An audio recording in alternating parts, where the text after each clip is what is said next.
Salut, c'est Théo, j'espère que vous allez bien. Donc dans cette nouvelle vidéo, on va voir ensemble pourquoi, pour trouver quelque chose de rentable aujourd'hui, on est quasiment obligé de diviser. Alors, je parle sur la stratégie d'investissement des immeubles de rapport. Je vous ai déjà expliqué dans une vidéo précédente pourquoi c'était la stratégie que moi je préconise aux personnes qu'on accompagne. C'est que tout simplement, c'est pour moi la moins stressante, la plus pérenne, et ça vous demande quasiment aucun effort. Il y a des stratégies qui me déplaisent. J'ai déjà fait une vidéo à ce sujet-là. Donc pourquoi vous êtes quasiment obligé de diviser pour trouver quelque chose de rentable aujourd'hui? Je vais prendre l'exemple d'un appartement. Donc si vous avez un appartement, vous aurez un loyer. Si vous avez un seul loyer, ça veut dire que votre loyer va devoir amortir l'intégralité du coût de revient de votre appartement. Donc ça veut dire que sur un seul loyer, vous allez devoir amortir l'achat de l'appartement, les travaux et les charges. Et ça, c'est ce qui va poser problème en fait pour trouver une rentabilité sur un appartement. Aujourd'hui, on s'est rendu compte d'une chose, c'est quasiment, si on vous donne l'appartement, même avec les travaux, c'est très compliqué d'être rentable sur un seul appartement. Petit calcul. Aujourd'hui, donc ça c'est sur mon secteur d'investissement, donc il faudra mettre ça par rapport au prix du marché chez vous. Mais aujourd'hui, on va dire que un T3 très bien rénové, allez, c'est 500 € de loyer. Hors charge. On s'en fout des charges ici. C'est 500 € de loyer par mois. Aujourd'hui, sur 20 ans, 100 000 € empruntés à la banque, c'est 500 € de remboursement par mois. Alors, il y en a qui vont me dire, ah ben du coup, un appartement T3, il faut que ça me coûte maximum 100 000 €. Ça, c'est faux. Aujourd'hui, la banque prend en compte 70% de votre loyer. 70% x 500, ça veut dire que si je fais 500 x 0,7, donc pour prendre la minoration de la banque, ça me fait 350 € par mois. C'est-à-dire que la banque, sur 500 € de loyer, va considérer que je touche non pas 500, mais 350 € pour prendre en compte toutes les différentes charges, les impôts, etc. 500 € par mois que je divise par 500, qui est ma mensualité sur 100 000, donc ça c'est un simple produit en croix, ça me donne 0,7 que je remultiplie par 100 000, ça me donne 70 000. Vous ferez le calcul vous-même, c'est pas compliqué. Ça veut dire que pour être rentable au niveau bancaire, par tranche de 500 € de loyer, sur un T3, je dois avoir 70 000 € maximum de charges. Pour un appartement de ce type-là, déjà 70 000 €, c'est même pas le prix d'achat. Un appartement T3 pour 500 € de loyer dans le secteur dans lequel je me situe, c'est plutôt un achat aux alentours de 100 000 €. 100 000. Donc déjà, je suis au-dessus. Donc déjà, je ne suis pas rentable. Donc on va reprendre cet exemple-là sur un immeuble de rapport. Donc là, j'espère que vous avez compris le principe pourquoi on n'était pas rentable sur un seul bien.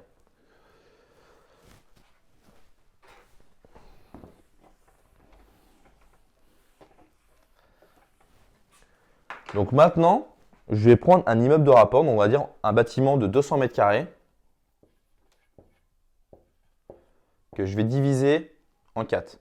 Donc déjà, un bâtiment de 200 mètres carrés, ça intéresse beaucoup moins de personnes parce qu'un appartement type T3, il y a des personnes qui vont soit voir un potentiel investissement, il y a des personnes qui vont soit voir une potentielle résidence principale. Donc du coup, vous allez être sur un secteur très concurrentiel. Alors que si vous allez sur des biens beaucoup plus grands, c'est con à dire, mais des biens beaucoup plus grands, vous allez les acheter beaucoup moins cher parce que c'est des biens qui n'intéressent pas tout le monde. 200 mètres carrés, déjà à rénover, ça va coûter de l'argent. Donc du coup, les personnes vont déjà rayer cette solution pour leur résidence principale. Donc c'est quelque chose qui va intéresser que les investisseurs. Mais il y a des investisseurs qui investissent pas forcément sur la même stratégie que vous. Donc du coup, vous allez potentiellement avoir beaucoup moins de concurrence sur votre bien. Donc du coup, j'ai un bien de 200 mètres carrés que je vais diviser, on va dire, par 4 pour faire 4 T3 d'environ 50 mètres carrés.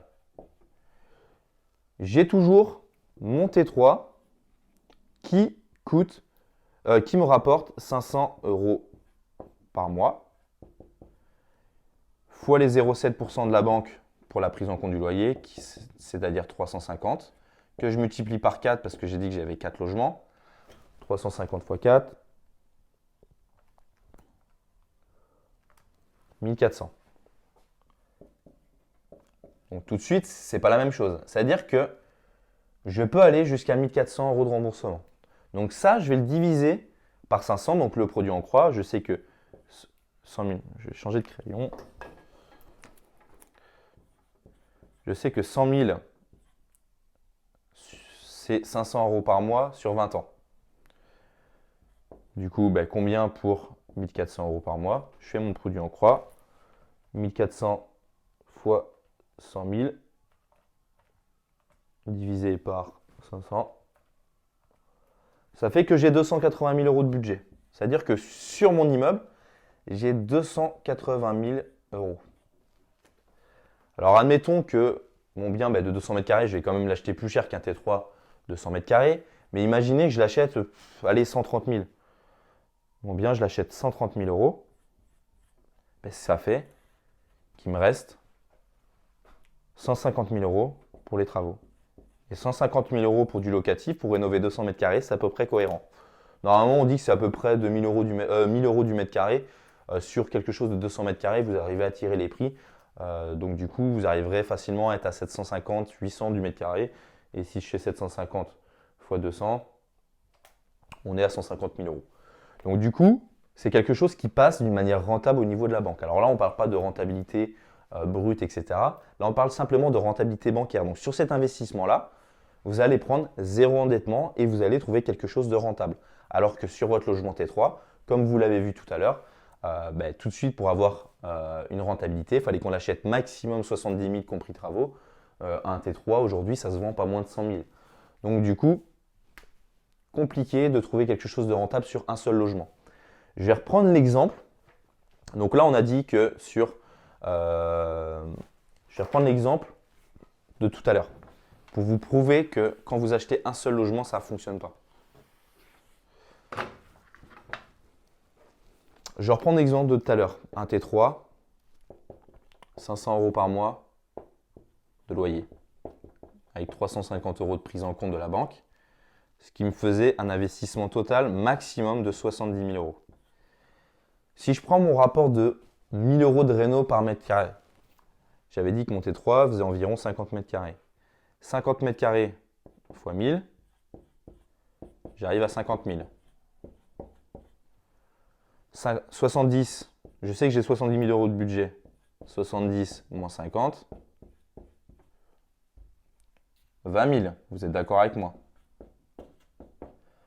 Est-ce que vous pensez réellement que vous allez trouver un bien de 50 mètres carrés à rénover à moins de 20 000 euros aujourd'hui?